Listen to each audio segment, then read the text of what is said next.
Muy bien, ya estamos con los pilares ya construidos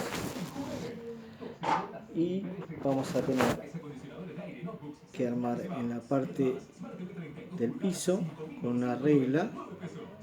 Vamos a hacer una carpeta con esa medida aproximadamente, donde vamos a colocar los ladrillos de esta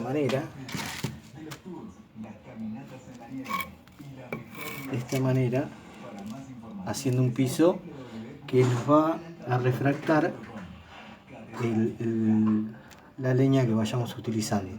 Y una vez que terminemos esto, le voy a mostrar cómo se arma el entorno para después dedicarnos al pulmón y la garganta.